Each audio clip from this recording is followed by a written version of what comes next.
அடுத்து 10வது ஸ்லோகம். 10வது ஸ்லோகத்துல இருந்துதான் ஸ்தோத்திரத்தையே தொடங்குகிறார். அப்ப முதல் 9 ஸ்லோகம் வரைக்கும் ஸ்ரீகுணரத்ன கோஷத்துக்கு முன்னுரை, அவதாரிகை. அவதாரிகைய நாம 2.5 நாள் 2.25 நாள் பார்த்திருக்கிறோம். இனிமேதான் ஸ்தோத்திரத்தையே நாமும் பார்க்க இருக்கிறோம். அதுல 10வது ஸ்லோகம் முதல்ல நாச்சியாருடைய பெருமையை எப்படி தெரிஞ்சுக்கிறது அப்படின்னா, வேதம், இதிகாசம், புராணம், தர்மசாஸ்திரங்கள், ஆகமங்கள், ஆழ்வார்கள் பாசுரங்கள், அதனுடைய வியாக்கியானங்கள், ஆச்சாரியர்களுடைய ஸ்தோத்திரங்கள், இவைகள் மூலமாகத்தானே நாச்சியாருடைய பெருமையை தெரிஞ்சுக்க முடியும். அப்போ நாச்சியாருடைய பெருமையை அறிவதற்கு இவைகள்தான் மூலம், இவைகள்தான் முக்கிய காரணம் அப்படிங்கிறத 10வது ஸ்லோகத்தினால காட்டுகிறார். தேவி ஸ்ருதிம் பகவதீம் பிரதமே புமாம் சஹ त्वत्सद्गुणौघमणिघोष गृहं गृह्णन्ति तद्वारपाटन पटूनि च हेतिहास संदर्गण स्मृति पुराण पुरस्सराणि देवी श्रुतिं भगवतीं प्रथमे पुमांसः त्वत्सद्गुण मणिघोष गृहं गृह्णन्ति तद्वारपाटन पटूनि च हेतिहास संतर्गण स्मृति पुराण पुरस्सराणि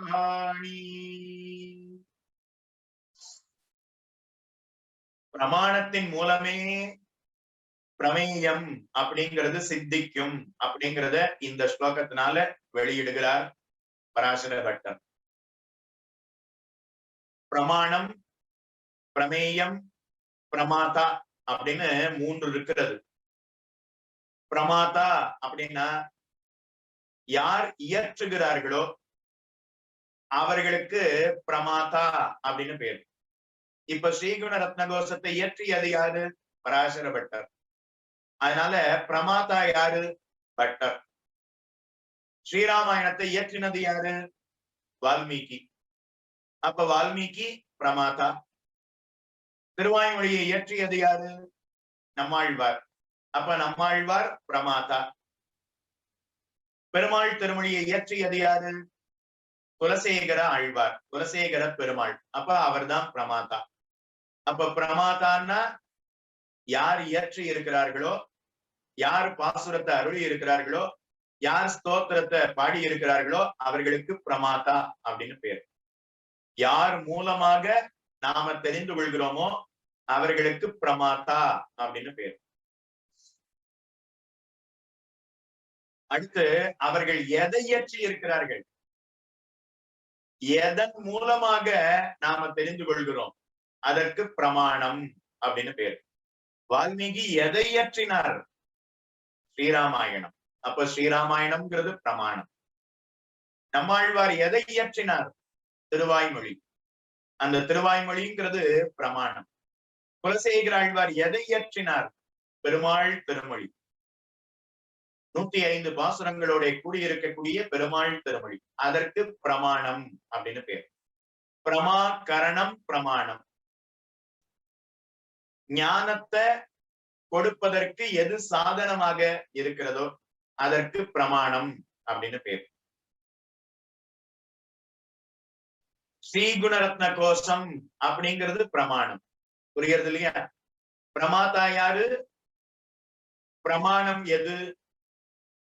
திருவாய்மொழிங்கிறது பிரமாணம். நம்மாழ்வார் பிரமாதா. ஸ்ரீராமாயணம் பிரமாணம். வால்மீகி பிரமாதா. புரியுறது இல்லையா? பிரமாணம் பார்த்துட்டோம். அதுக்கடுத்து பிரமாதா பார்த்துட்டோம். பிரமாதா இயற்றியவர். பிரமாணம் இயற்றி இருக்கக்கூடிய திவ்ய பிரபந்தம்.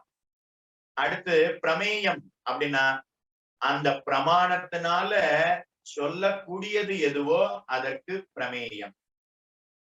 திருவாய்மொழியினால சொல்லப்படுபவன் யாரு? பகவான் ஸ்ரீரங்கநாதன்.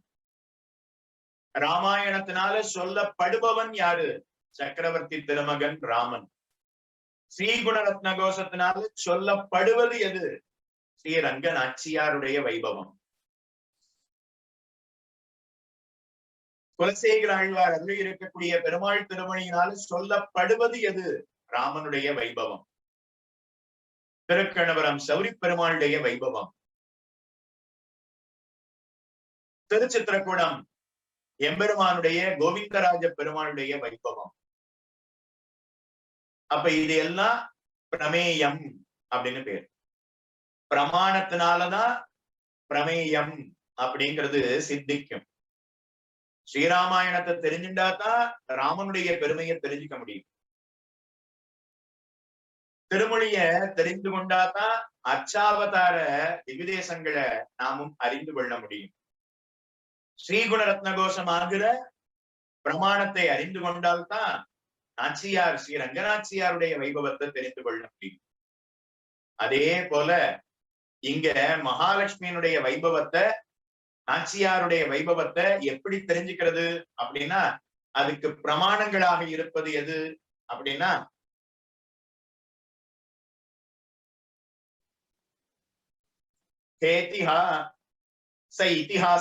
இதிகாசங்கள், ஸ்ரீராமாயணம், மகாபாரதம், இதிகாச புராண, விஷ்ணு புராணம், பாகவத புராணம், வராக புராணம், நாரத புராணம், பிரம்ம புராணம், பிரம்மாண்ட புராணம், வாயு புராணம், அக்னி புராணம், இப்படின்னு 18 புராணங்கள் இருக்கிறதே. அந்த புராணங்கள் மூலமாக நாச்சியாருடைய வைபவத்தை தெரிந்து கொள்ளலாம். ஸ்ரீராமாயணத்தின் மூலமாக நாச்சியாருடைய வைபவத்தை தெரிந்து கொள்ளலாம். மகாபாரதத்தின் மூலமாக நாச்சியாருடைய வைபவத்தை தெரிந்து கொள்ளலாம். சம்தர்க்கண, தர்க்கம், சம்யக்கு தர்க்கம் அப்படின்னா மீமாம்சா அப்படின்னு பேர். அதனால நியாயத்தின் மூலமாக, நியாய சாஸ்திரத்தின் மூலமாக, மீமாம்சா சாஸ்திரத்தின் மூலமாக நாச்சியாருடைய வைபவத்தை தெரிந்து கொள்ளலாம். ஸ்மிருதி, ஸ்மிருதிகளின் மூலமாக, மனுஸ்மிருதி, யாக்ஞவல்ய ஸ்மிருதி முதலான ஸ்மிருதிகளின் மூலமாக நாச்சியாருடைய வைபவத்தை தெரிந்து கொள்ளலாம். புரஸ்ஸராணி, இன்னும் ஆழ்வார்கள் பாசுரங்களின் மூலமாக நாச்சியாருடைய வைபவத்தை தெரிந்து கொள்ளலாம். வீற்றிருந்து ஏழுலகும் தனிக்கோல் செல்ல வீவில் சீர் ஆற்றல் மிக்காளும் அம்மானை வெம்மா பிளந்தான் தன்னை போற்று என்னே தானும் தெரிவித்தாரே. நாச்சியாருடைய வைபவத்தை ஆழ்வார்கள் பாசுரங்களின் மூலமாக தெரிந்து கொள்ளலாம். அகலகில்லே நிறையும் என்ன அலர்மேல் மங்கை உரைமார்பா, பாசுரத்தினால நாச்சியாருடைய வைபவத்தை தெரிந்து கொள்ளலாம். வடிவாயினின் வலமார்பினில் வாழ்கின்ற மங்கையும் பல்லாண்டு, திருப்பல்லாண்டின் மூலமாக நாச்சியாருடைய வைபவத்தை நாமும் அறிந்து கொள்ளலாம். என் திருமகள் சேர் மார்பனே என்றும் என்னுடைய ஆவியே, ஆழ்வார் பாசுரம் திருவாய்மொழியின் மூலமாக நாச்சியாருடைய வைபவத்தை தெரிந்து கொள்ளலாம். பூமன்னு மாது பொருந்திய மார்பன், ராமானுஜ நூற்றந்தாதியின் மூலமாக நாச்சியாருடைய வைபவத்தை தெரிந்து கொள்ளலாம். அங்கையல் பாய் வயல் தன் அரங்கன் அணியாக மன்னும் பங்கையமா மலர் பாவையை போற்றுதும், ஸ்ரீ ராமானுஜ நூற்றந்தாதியின் மூலமாக நாச்சியாருடைய வைபவத்தை நாமும் தெரிந்து கொள்ளலாம். ஆண்டாள் இயற்ற இருக்கக்கூடிய நாச்சியார் திருமொழியின் மூலமாக மகாலட்சுமி நாச்சியாருடைய வைபவத்தை, பூமிதேவி நாச்சியாருடைய வைபவத்தை, நீலாதேவி நாச்சியாருடைய வைபவத்தை நாமும் அறிந்து கொள்ளலாம். அதனால இப்படிப்பட்ட நாச்சியாரனுடைய வைபவத்தை தெரிந்து கொள்வது எதனால அப்படின்னா, இதிகாசங்களாலே, புராணங்களாலே, தர்மசாஸ்திரங்களாலே, நியாயங்களாலே, மீமாம்சைகளாலே, ஆழ்வார்கள் பாசுரங்களாலே, ஆச்சாரியர்கள் ஸ்தோத்திரங்களாலே. தேவி ஸ்ருதீம் பகவதீம் பிரதமே புமாம் சஹ, ஸ்ரீரங்கநாச்சியாரே வரீர் வியாசர் பிரதமே புமாம் சஹ, ஆதி புருஷர்களான பெரியோர்கள், ஞானவான்களான பெரியோர்கள். அவர்கள் யாரு அப்படின்னா வேதவியாசர். வியாசாய விஷ்ணு ரூபாய வியாசரூபாய விஷ்ணவே நமோ வை பிரம்ம நிதையே வாசிஷ்டாய நமோ நமஹ. ருக்மிணியினுடைய வைபவத்தை வெகு அற்புதமாக வேதவியாசர் தானும் இயற்றினார். மகாபாரதம் பாகவதத்துல எத்தனை இருந்தாலும் ருக்மிணி சந்தேசம் அப்படிங்கிறது பிரசித்தம். அதுக்கப்புறம் பராசர மகரிஷி, அதுக்கப்புறம் வால்மீகி, ஸ்ரீராமாயணத்தாலே சிறையிருந்தவள் ஏற்றம் சொல்லுகிறது அப்படின்னு தெரிவித்தார். அதுக்கப்புறம் பிரபிருத்திகளும், அதுக்கப்புறம் பராங்குஷர், ஸ்ரீ பராங்குஷர் நம்மாழ்வார் திருவாய்மொழியில நாச்சியாருடைய வைபவங்கள் எல்லாவற்றையும் வெளியிட்டார். பரகாலன் திருவுக்கும் திருவாகிய செல்வா தெய்வத்துக்கரசே கீழே சொன்னார்னு பார்த்தோமே.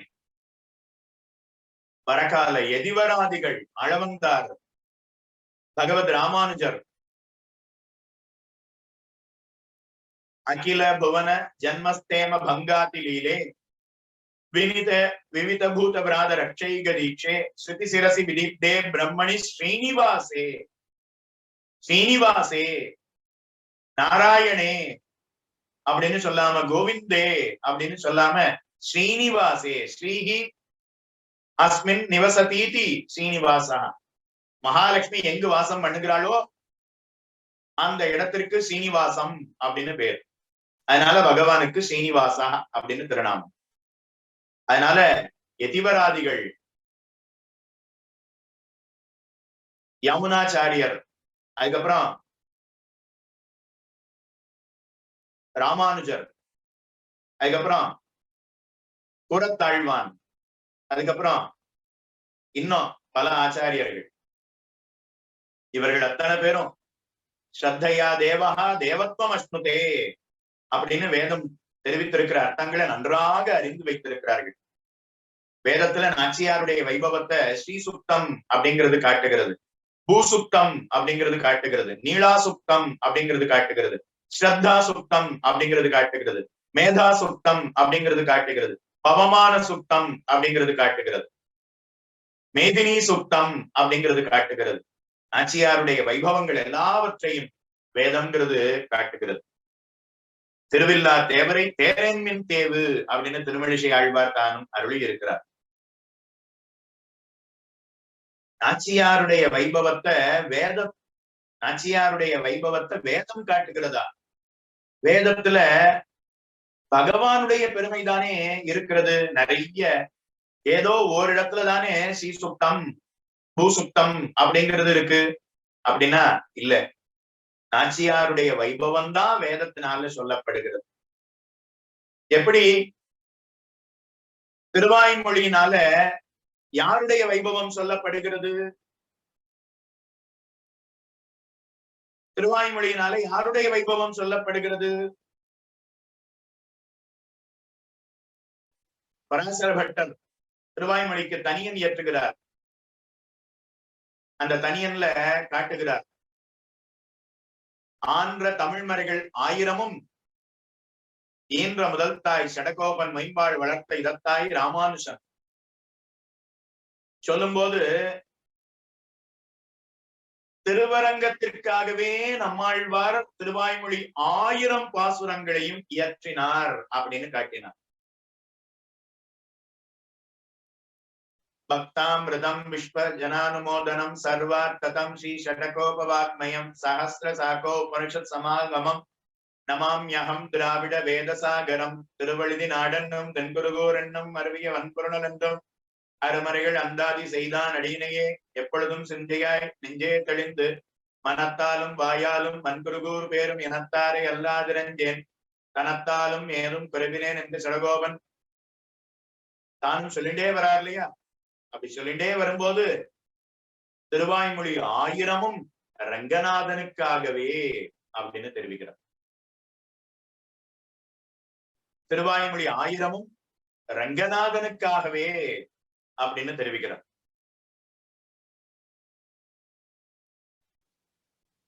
வான்திகழும் சோலை மதில் அரங்கர் வன்புகழ் மேல் ஈன்ற தமிழ்மறைகள் 1000ம்.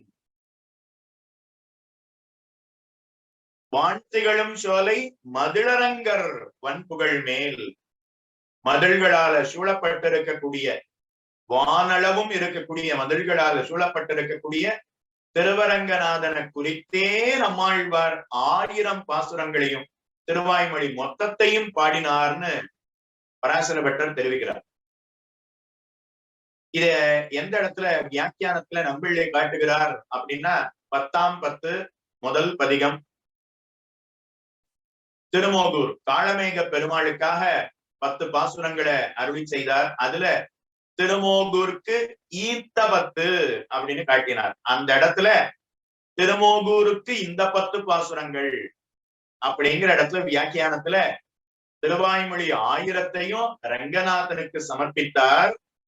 அப்புறம் ரங்கநாதன் பார்த்து இந்த 10 பாசுரம் திருமோகூருக்கு, இந்த 10 பாசுரம் இந்த எம்பெருமானுக்கு அப்படின்னு அவர் பார்த்து 10 பாசுரத்தை சில பேருக்கு சில திவ்யதேச எம்பெருமானுக்கு கொடுத்தானாம் ரங்கநாதன்.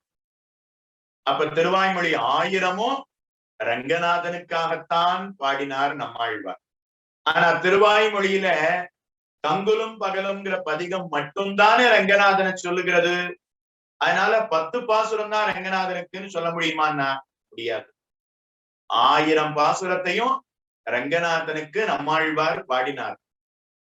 அப்புறம் ரங்கநாதன் பார்த்து ஒருத்தருக்கும் 10 பாசுரத்தை எடுத்து கொடுத்தான் அப்படின்னு காட்டுறான். அதே போல வேதம் முழுக்க நாச்சியாருடைய வைபவத்தையே காட்டுகிறது. அதுல இது எல்லாம் இந்திரனுக்கு, இது எல்லாம் சந்திரனுக்கு, என்னென்ன வேத வாக்கியங்கள் ருத்ரமூர்த்திக்கு, என்னென்ன வேத வாக்கியங்கள் பிரம்மதேவனுக்கு, இந்த வாக்கியங்கள் அத்தனையும் நாராயணனுக்கு அப்படின்னு நாச்சியார் பிரித்து கொடுத்திருக்கிறாளாம். அதனால வேதம் முழுக்க நாச்சியாருடைய பெருமையே பேசப்படுகிறது அப்படிங்கிறத இந்த ஸ்லோகத்தினால காட்டினார். தேவி ஸ்ருதீம், தேவி ஸ்ருதீம் பகவதீம், அந்த வேதம் பகவதீம் ரொம்ப உயர்ந்ததாக இருக்கிறது. வேதத்துக்கு அபௌருஷேயத்துவம் அப்படின்னு ஒரு பெருமை. நித்தியத்துவம் அப்படிங்கிறது வேதத்துக்கு, நித்தியம் அப்படிங்கிறது ஒரு பெருமை. நிர்தோஷம், நிர்தோஷத்துவம் அப்படிங்கிறது வேதத்துக்கு ஒரு பெருமை. அபௌருஷேயத்துவம் அப்படின்னா என்ன அப்படின்னா ஒரு புருஷனாலே சொல்லப்படாமல் இருக்கை, ஒரு புருஷனாலே சொல்லப்படாமல் இருக்கை. வேதம்ங்கிறது அனாதியா இருக்கக்கூடியது. வேதவியாசர்லாம் வேதத்தை இயற்றல. வேதவியாசர் அதை பிரித்தார். இது ருக்கு, இது யஜுசு, இது சாமபாகம்னு பிரித்தார். அவ்வளவே. வேதவியாசர் காலத்துக்கு முன்னாடியிலிருந்து வேதம்ங்கிறது இருக்கிறது. வேதத்தை யாரு படைத்தார்னா வேதத்தை யாரும் படைக்கல. அது அனாதி காலமா இருக்கக்கூடியது. யாராவது ஒருத்தர் படைத்தார்னு சொன்னா அதுக்கு முன்னாடி வேதம் இல்லைன்னு ஆயிடும். அப்ப அதுக்கு முன்னாடி வாழ்ந்தவர்கள்லாம் எப்படி வேதம் இல்லாமல் வாழ்ந்தார்கள்னு வரும். அதனால அது கிடையாது. அப்ப அவர்களுக்கெல்லாம் அர்த்தங்களை எது சொன்னது அப்படின்னு கேள்வி வரும்.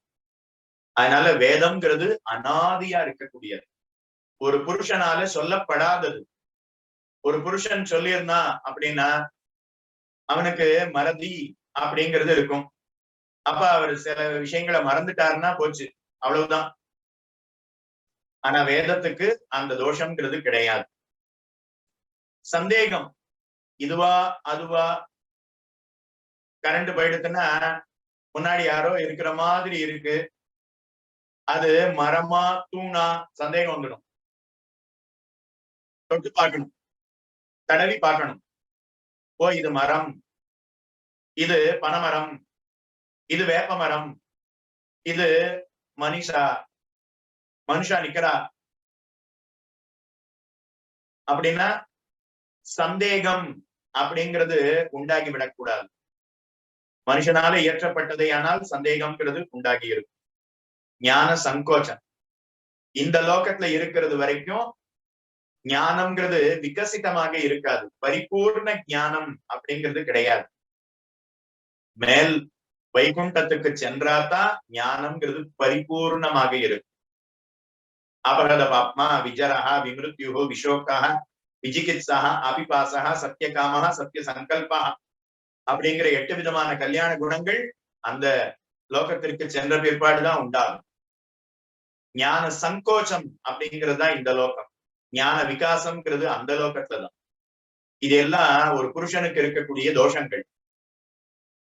அதுக்கு அடுத்தது, எனக்கு ஒருத்தரை பிடிக்கலைன்னா அவருடைய பெருமைய நான் சொல்ல மாட்டேன். மறந்து போயிடுத்துன்னா சொல்ல மாட்டேன், பிடிக்கலைன்னா சொல்ல மாட்டேன். பிடிச்சிருக்கு ஆனா ரொம்ப வசந்தவர்லாம் சொல்ல மாட்டேன். அப்படின்னு புருஷனுக்குன்னு இருக்கக்கூடிய, ஒரு மனிதனுக்குன்னு இருக்கக்கூடிய தாழ் குணங்கள் அது எல்லாம் வேதத்துல கிடையாது. அதனால வேதம்ங்கிறது அது எப்போதும் அபௌருஷேயத்துவம், நித்திய நிர்தோஷத்துவம், நித்தியமா இருக்கக்கூடியது, எல்லா காலத்திலேயும் இருக்கக்கூடியது. அதுக்கடுத்து தோஷம். தோஷம் அப்படின்னா வேதம்ங்கிறது அனைவருக்கும் நன்மை செய்யக்கூடியது. இன்னாருக்கு நன்மை செய்வேன், இன்னாருக்கு தீமை செய்வேன் அப்படிங்கிறது இல்லாம எல்லோருக்கும் நன்மை செய்யக்கூடியது வேதம். 1000 தாய் சேர்ந்தா நமக்கு எவ்வளவு நன்மையை செய்வளோ அவ்வளவு நன்மைய வேதம்ங்கிறது நமக்கு செய்கிறது. அதனால அந்த வேதத்தை பகவதீம் ஸ்ருதீம் அப்படின்னு தெரிவிக்கிறார். அப்படிப்பட்ட வேதம் அந்த ஸ்ரீ ரங்கநாச்சியாரே சுடர்மிகு சுருதிகள்ல தேவரீருடைய திருக்கல்யாண குணங்கள் இருப்பதாகவே வியாசர், பராசரர், வால்மீகி, நம்மாழ்வார், திருமங்கை ஆழ்வார், நாதமுனிகள், யாமுனாச்சாரியர், பகவத் ராமானுஜர், குரத்தாழ்வான் முதலானவர்கள் அத்தனை பேரும் தேவரீருடைய திருக்கல்யாண குணங்கள் வேதத்துல பிரகாசிப்பதாகவே அவர்கள் அறிகிறார்கள்.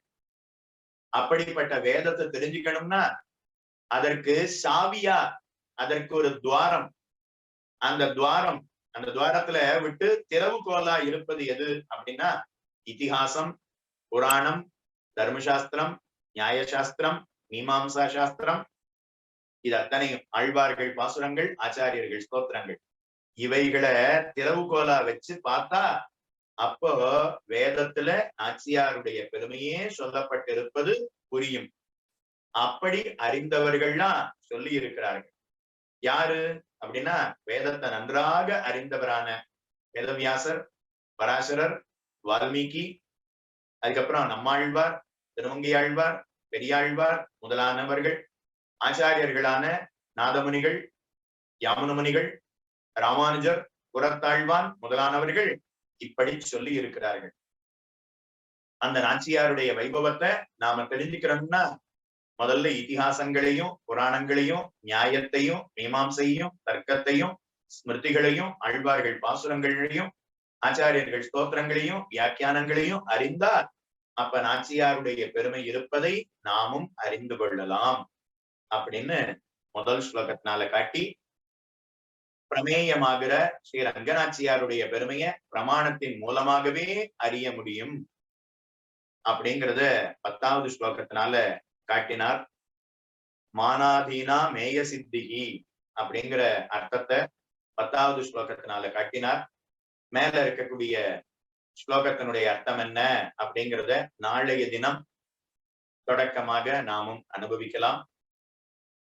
10வது ஸ்லோகம். தேவி ஸ்ருதீம் பகவதீம் பிரதமே புமாம் சஹ தத்சத்குணௌகமணி கோஷ கிருஹம் கிருணந்தி தத்வார பாடன படோனி ச ஹேதிஹாஸ சந்தர்கண ஸ்மிருதி புராண புரஸ்ஸராணி.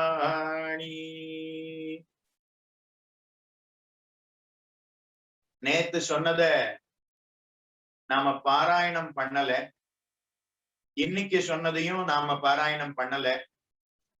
அதனால அது எல்லாவற்றையும் சேர்த்து நாம ஞாயிற்றுக்கிழமை பாராயணம் பண்ணிடலாம். நாளைக்கு சொல்றதையும் பார்த்துட்டு, ஞாயிற்றுக்கிழமை சொல்றதையும் பார்த்துட்டு, ஞாயிற்றுக்கிழமை ஞாயிற்றுக்கிழமை வரைக்கும் எத்தனை ஸ்லோகம் பார்த்திருக்கோமோ அது எல்லாவற்றையும் நாம் அனைவரும் சேர்ந்து பாராயணம் செய்வோம்னு உங்களிடத்துல தெரிவித்துக் கொண்டு, அடியோமோடும் நின்னோடும் பிரிவின்னி இருக்க வேண்டும் என்று சொல்லி பட்டருடைய திருவடி தாமரைகளுக்கு பல்லாண்டு பாடி இத்தோடு அமைகிறேன். க்ஷமிக்க பிரார்த்திக்கிறேன்.